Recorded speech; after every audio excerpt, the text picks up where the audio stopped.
All right, let's dive into a medical mystery that sounds like it's straight out of a sci-fi movie. We're talking about a parasite with the nickname the wandering worm, or more scientifically, Gnathostoma spinigerum.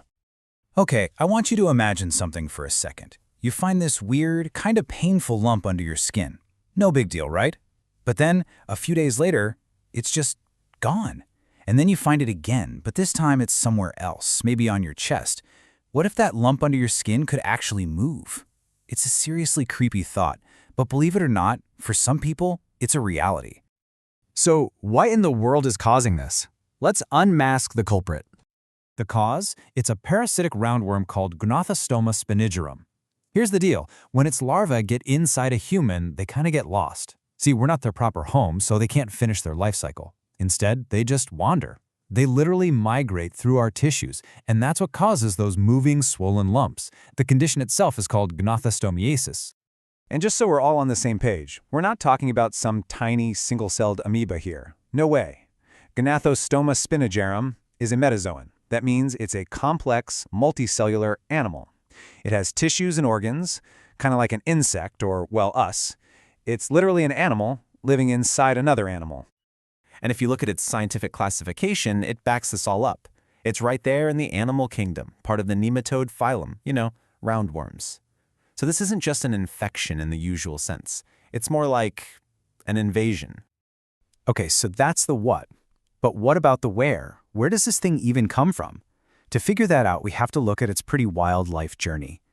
Its life cycle is this incredible multi-stage chain of events. It all starts with what we call the definitive hosts. Think cats and dogs. The adult worms hang out in their stomach walls. From there, eggs get passed out into freshwater and hatch. Then, tiny little crustaceans eat the larvae. These crustaceans then get eaten by bigger things, like fish, frogs, or snakes. And where do we come in? Well, we become accidental hosts when we eat one of those animals raw or not cooked well enough. Okay, so this diagram from the CDC lays it all out perfectly. You can see the whole journey here. It goes from the main host, like a cat or dog, into the water, gets picked up by a tiny crustacean, which then gets eaten by a fish. And then there's us. We step into the picture right here, but we're an accidental stop. The parasite can't grow up or reproduce inside a human. We're basically a dead-end street for it. And since it has nowhere else to go, it just keeps on wandering. Now, you might be thinking this is some rare, localized problem, right? Well, not anymore. Thanks to how much we travel and how we ship food all over the world, this local problem has really gone global. And what's really fascinating is that the hotspots are directly tied to what people eat. In Southeast Asia, where it's super common, it's linked to popular raw and fermented fish dishes. Same story in Japan with sashimi. And now we're seeing it pop up in places like Mexico and Ecuador, often connected to ceviche. For places like the US and Europe, it's almost always an import. Someone brings it back from their travels, or it comes in with imported food. Let's zoom in on the Netherlands for a second. This parasite just can't complete its life cycle there naturally. The climate's not right for the little critters it needs to live in. So what does that mean? It means every single case they see is imported. Someone either traveled to an infected area or ate some contaminated food that was shipped in. Okay, so let's say you suspect you have this thing. How on earth do doctors figure it out for sure? It's a huge challenge because you're literally trying to catch a moving target. The infection typically plays out in two acts. First, you've got the acute phase. This is in the first few weeks, and the symptoms are super vague. Nausea, stomach pain. You'd probably just think you have a stomach bug. But then comes the chronic phase. This can go on for months, even years, and that's when the classic sign shows up, those painful, moving lumps under the skin. That's the real giveaway. So how do they nail the diagnosis? Well, the gold standard would be to do a biopsy and actually pull the worm out, but good luck with that, right? It's constantly on the move. So what they usually do is a blood test, a serology test called a Western blot. It's like detective work. It looks for the specific antibodies your body creates to fight this exact parasite. It's super accurate if it spots a particular clue, a protein band called the 24kDa antigen. The good news is, once they know what it is, it's totally treatable.